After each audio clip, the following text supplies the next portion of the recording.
On the 22nd of May 2020, opposition parliamentarians descended on Parliament to hold an emergency caucus meeting. 4 months before the next planned general election, the National Party leader Simon Bridges faced a challenge to his leadership from Bay of Plenty MP Todd Muller. The Prime Minister Jacinda Ardern had just received international applause for her handling of the coronavirus pandemic, and New Zealanders were equally impressed, netting the Prime Minister's Labour Party a dominant result in opinion polling. Behind closed doors, Muller's challenge was successful, and with that, the 2020 election campaigns unofficially began. But while Ardern was receiving praise for her handling of the string of crises she faced over the last 3 years since the last election, the pandemic had tanked the economy, and Muller and the centre-right National Party were aiming to bring that front and centre this election cycle. Mr. Muller, despite being only in his second parliamentary term, and thus having neither been a minister or having the national name recognition of other candidates, his ambition for the nation's top job was known within the halls of Parliament. He had served as executive assistant to Prime Minister Jim Bolger in the late 1990s, but forgoed immediately running for office, but instead undertook a corporate career with management positions in some of New Zealand's most well-known agricultural companies, the world's largest kiwifruit marketer, Zespri, Crown Research Institute Plant and Food Research, and New Zealand's largest company, dairy cooperative, Fonterra. For the centre-right National Party followers, this represented a real-world business experience, and a man tested in the cauldron of the corporate environment. Muller attempted to be magnanimous in his victory, offering the former leader the Justice portfolio. Bridges, however, declined and requested the high-status Foreign Affairs role instead. It was immediately clear, with his safe electorate seat, the former leader would be a thorn in the side of the new one. Cracks within the party were still showing. The new leadership didn't get off to a great start with the media and public either. They were criticised for a lack of diversity on the front bench. This immediately led to a debacle when the new deputy leader, Nikki Kaye, described frontbench MP Paul Goldsmith as Maori when defending the diversity of the party's new frontbench. This, however, was news to Goldsmith, who, rather diplomatically, said his family had Maori connections, but was not Maori himself. Meanwhile, Muller's first few days as leader were overshadowed by his hat. A Make America Great Again hat he had on display in his office resulted in him spending time explaining that he isn't a white supremacist, and is simply interested in American politics. Well, aren't we all? Eventually though, he found his footing, and an issue to press the government on. National argued that the government's COVID-19 managed isolation facilities were insufficiently strict. In mid-June, it was revealed that 2 British women were allowed to drive to Wellington from Auckland on compassionate grounds, without being tested. They later tested positive for COVID-19. I guess it shouldn't have surprised anyone that the British came in with a disease. The resulting pressure eventually led to Health Minister David Clark stepping aside, and National polled at 38%, up 9 from the last poll under Bridges. Things were beginning to look a little better for National. Then there was a leak. On the 2nd of July, National MP Hamish Walker sent a press release to the media that alleged that more than 11,000 Indian, Pakistani and Koreans could be put into isolation in cities across the south of New Zealand. He was, of course, scolded by his leader. It could have ended with that, but Walker, in an effort to prove he was definitely not racist, leaked confidential information of COVID-19 patients to the media. Before he knew of his party's involvement, Muller came out swinging, saying that this was a reminder that these guys can't manage important things well. The government, though, called for an immediate inquiry, with State Services Minister Chris Hipkins saying that the leak could even be criminal. With things getting heated, Walker admitted it was him behind the leak, and after Muller pushed for him to be stripped of his candidacy in the upcoming election, he announced he would not seek re-election. Walker had received his information from the former National Party president, Michelle Borg, who remained very involved in the party, and had access to it through her role as the acting chief executive of the Auckland Rescue Helicopter Trust, a position she would have to resign. Another National MP, Michael Woodhouse, also admitted he had received the information. Woodhouse said he had deleted the emails as it would have been irresponsible to share. Woodhouse claimed he told Muller about this on Tuesday, but it took until Friday morning for that fact to be made public. Muller's slow response and conflicting information coming from the MPs under him made him look like a leader who didn't know what was going on in his own party. With an unhappy caucus fearing for their jobs, it all became too much for Muller. He resigned on the 14th of July 2020, citing the toll that leadership had taken on his mental health as the reason. He became the shortest serving leader in modern National Party history. I'm not sure this is what they meant when they said putting someone with business experience in politics would inject some corporate efficiency. So once again, National MPs descended on Parliament to hold an emergency caucus meeting. Judith Collins emerged with her deputy Jerry Brownlee. Unlike with Muller, she was surrounded by her caucus as well. A deliberate show of unity right from the beginning. And while Muller had attempted to be magnanimous, Collins was more successful, partly due to her predecessor resigning of his own accord, but also because space was available in her shadow cabinet. Woodhouse lost his health portfolio over the saga that brought down Muller, and both Amy Adams, who had previously reversed her decision to step down in order to continue under Muller, as well as now former Deputy Leader Nikki Kaye, both announcing they wouldn't be contesting the upcoming election. The result was that Collins could keep both previous leaders ranked highly on the party list, while still rewarding key allies. While her party appeared to rally around her, the nation didn't appear to. The next Newshub Reader Research poll released had Labour soaring above 60% support. The former police minister, Crusher Collins, had come with some baggage and a reputation of dirty politics. Public acceptance might take some time. Jerry Brownlee questioned the accuracy of the poll, stating 1 in 20 will always be a rogue, and this is clearly one of them. That 1 in 20 number doesn't come out of thin air.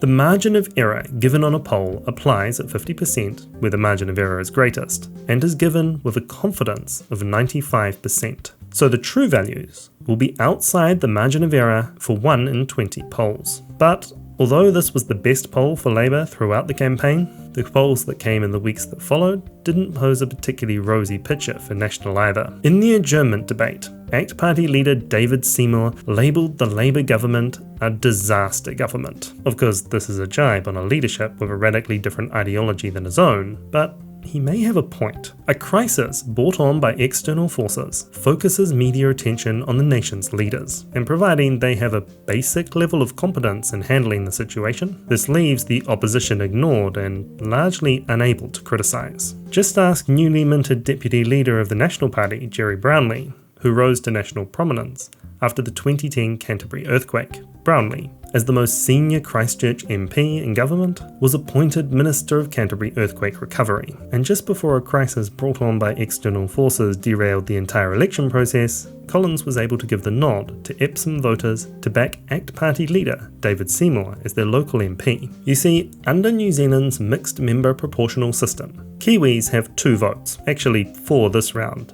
as in addition to the usual election, 2 referendums are also being run in parallel. With the party vote, New Zealanders determine the proportional makeup of Parliament. So broadly speaking, if a party receives 30% of the party vote, they will get about 30% of the seats in Parliament. But in addition to this, New Zealanders also vote for a local representative, with their electorate vote. Whoever wins their electorate seat is guaranteed a seat in Parliament. A party must reach the threshold to enter Parliament, either receiving 5% of the party vote or winning an electorate seat. So by telling national supporters in Epsom to elect Seymour, the National Party leader ensures that their natural ally in Parliament, the ACT Party, makes the cut. But no sooner than Collins was able to make this deal, on the 11th of August, after 102 days with no recorded cases of COVID-19 community transmission, 4 new cases were identified. All eyes turned to the Prime Minister, who activated the government's planning for such a development. The Auckland region, where the cases were identified,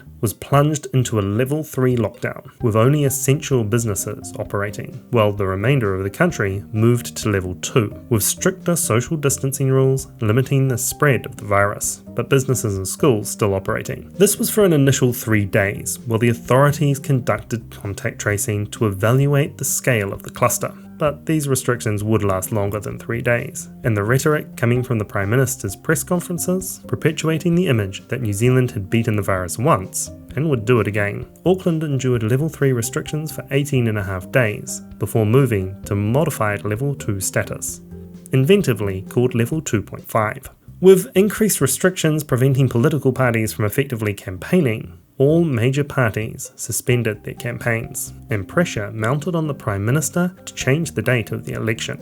Setting the election date is, under New Zealand law, and within some limitations, one of the few privileges that lie with the Prime Minister alone. A privilege I'm sure some other leaders are envious of. Both National Leader Collins and ACT Leader Seymour immediately sought a delay to the election. Ardern first played for time. The day after announcing the outbreak, she announced that she was pushing back the dissolution of Parliament until the following Monday. It was previously scheduled for that day. 2 days later, Deputy Prime Minister and New Zealand First Leader Winston Peters also wrote to the Prime Minister urging her to delay the election. Now a majority of parties in Parliament supported a delay. Come the 17th of August, the Prime Minister announced that the general election would be delayed by 4 weeks, until the 17th of October. This wasn't the long delay favoured by New Zealand First and National, both struggling in the polls, but was expected to be sufficient to allow the nation to deal with the new coronavirus outbreak. While Auckland was isolated under Level 3 restrictions, there was little development on the campaign trail, with the campaigns being suspended for the duration, and the nation's attention occupied by the pandemic. However, just after these restrictions were lifted, James Shaw, Green Party co-leader and Associate Minister of Finance, announced the government would fund a privately run green school in Taranaki to the tune of $11.7 million. This funding didn't come from the Ministry of Education, but via $3 billion set aside for infrastructure in the COVID-19 Response and Recovery Fund. According to Shaw, this would secure hundreds of construction jobs. But the announcement attracted criticism and accusations of hypocrisy from several groups, including teachers' unions, the opposition, and even Green Party members, as this funding violated the Green Party's own policy of opposing state funding for private schools. A leaked UMR research poll, taken during the height of the controversy, had the Greens out of Parliament at just 3.2%. Typically though, these polls are unpublished and used internally by Labour, so naturally with this one made public, it painted a rosy picture for Labour. It may not be entirely accurate, but this still indicated the Greens were at risk of falling below the threshold to enter Parliament. Marama Davidson, the other Green Party co-leader, described her party as hella focused on just surviving the election. And some speculated on the possibility of an Ipsen-style deal with Labour to ensure the party's return. If Labour were to give the nod to Green candidate Chloe Swarbrick in the Auckland Central seat, now more competitive with the incumbent Nikki Kaye stepping down, the Greens' return as Labour's ally could be ensured. But with several polls having Labour with above 50% support since Collins had taken control of National, Labour were getting accustomed to the idea that they might govern alone, and weren't feeling the need to spend any political capital on unpopular and arguably undemocratic deals. Okay, we've now been going on this video for over 10 minutes, and we're yet to look at any of the parties and their policies. That reflects the sentiments around this election. With COVID-19 placing the focus clearly on health and economic recovery, little has separated the major parties, with both National and the public being largely supportive of the government's response. But, as you know, the parties must release policies and play the game. So, to tackle the recession induced by COVID-19, National, as a centre-right conservative party, promised to stimulate the economy with income tax cuts in order to grow their way out of COVID-induced recession.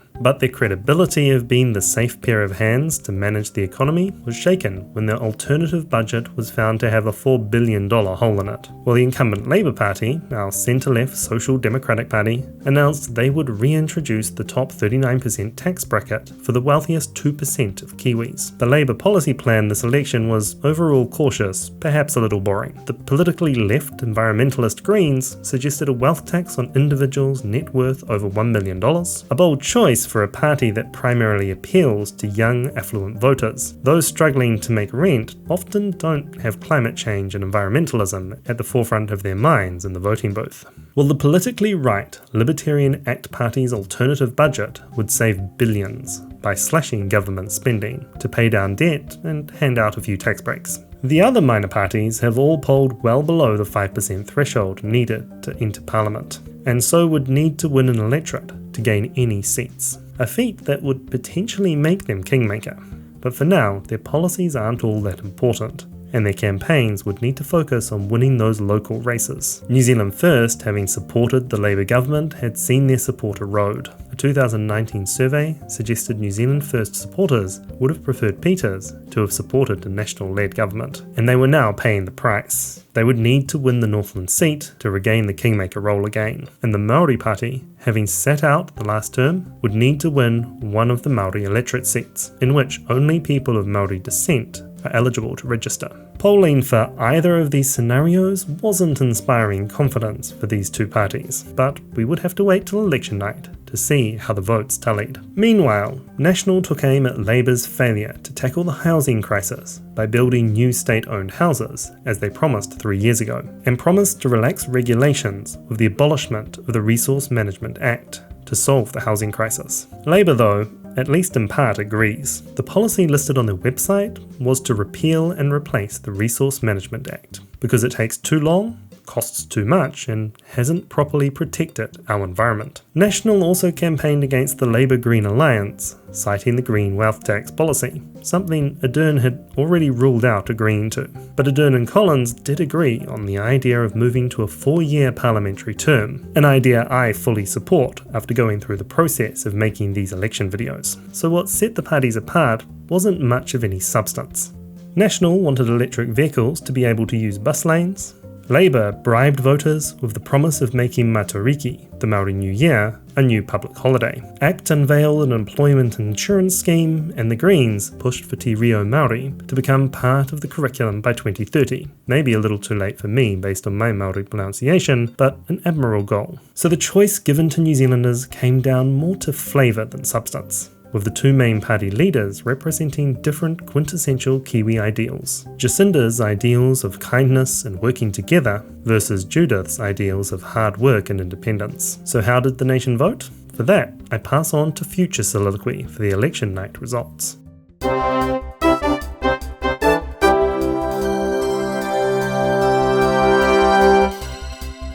At 7 PM on election night, the polls closed, and the embargo on campaigning and influencing voters was lifted. Within minutes, the results began coming in, and within hours, a fairly good picture of the next parliament would emerge. Although these numbers are preliminary, and a couple of weeks will need to go by before the finalised numbers are released. ACT leader David Seymour was the first parliamentary party leader to meet his supporters at their election night headquarters. He was smiling. His deal with National would secure his position as MP for Epsom, guaranteeing his party crossed the threshold. Not that it would matter. In the party vote, ACT would receive 8%, passing the threshold anyway, and this time he was going to be bringing in some friends. ACT's success came from Seymour being the only MP to oppose gun regulations brought in after the Christchurch attacks, his pushing of social libertarian ideas such as the euthanasia bill that became a referendum alongside this election, and a weakness in centre-right National. However, unlike 3 years ago, Epsom wasn't the only electorate to be won by a minor party. Chloe Swarbrick took Auckland Central. Despite not having a deal like Seymour, tactical voting on the part of Auckland Central voters saw Labour with the party vote, but the Green candidate, who also benefited from the exposure gained by being the MP behind the cannabis referendum, taking the seat. Not that it mattered for the Greens either. They took home 7.6% of the party vote. The Māori Party also claimed a seat. A high turnout in the Māori electorates allowed them to claim Waiariki. This was admittedly a little surprising, as many expected them to be punished for supporting National for more than a single term. But it does send a signal to Labour that their command of the Māori seats isn't a guarantee, and they will have to work to keep them. Their party vote was only 1%, so Rawiwi Waititi would be a party of 1 in the House. Maybe he can ask David Seymour for some advice. New Zealand First wasn't so lucky. In Northland, Shane Jones came a distant third, and the party vote was just 2.7%. So it will be a farewell from Parliament for the Deputy Prime Minister. But New Zealand First has been out before, in 2008, and rose like a phoenix 3 years later. Winston Peters is just 75, so perhaps he has some fuel left in the tank for 2023. Let me know what you think in the comments below. As for the major parties, going into election day, the question wasn't who would be Prime Minister on Monday, but whether she would need the support of the Greens or be able to govern alone. National and Judith Collins had a difficult night, receiving just 26.8% for the party vote, and seeing several high-profile, long-serving MPs lose their electorate races, including Deputy Leader Jerry Brownlee. He will, of course, make it into Parliament as a list MP. At the beginning of this campaign, National supporters talked about the depth of talent present in the National caucus, arguing Labour was only a Dern, but those opposed to National saw this as disunity, and I think were proved right in that assessment. The day before the election, Collins committed to continuing as leader regardless of the result. But despite being of a smaller size, there will now still be those with ambition in her caucus. Time will tell if she can hold on to her job. Labour's victory, on the other hand, was massive, with 49.1% of the party vote going their way. And translating these numbers into seats in the House, we can see that Labour is able to govern alone, with 64 seats. The first time this has happened since MMP was introduced in 1996. National lost 21 MPs, now sending only 35 to Parliament. The Greens and ACT both bring 10, and the last seat in the 120-seat Parliament being taken up by the Māori Party. But just because Ardern can govern without help doesn't mean she has to. She may wish to keep on good terms with the Greens. In 3 years' time, she may need them after all. This opens up the question of who will replace Winston Peters as Deputy Prime Minister. Let me know your predictions in the comments below. But one thing is clear. These numbers constitute a massive swing to the left for New Zealand, with the left Labour-Green bloc dominating the right National ACT bloc. The question though is how much of this was caused by the raw popularity of Ardern and the chaos that made up the National campaign, or perhaps the extraordinary events of 2020, with Black Lives Matter and a global pandemic dominating international conversation, having caused the left to become the new centre. This video was made with help of great people like you on Patreon. The theme tune is by Richard Jones, and whether by supporting on Patreon, just watching, or anything in between, thanks to everyone who supports the channel.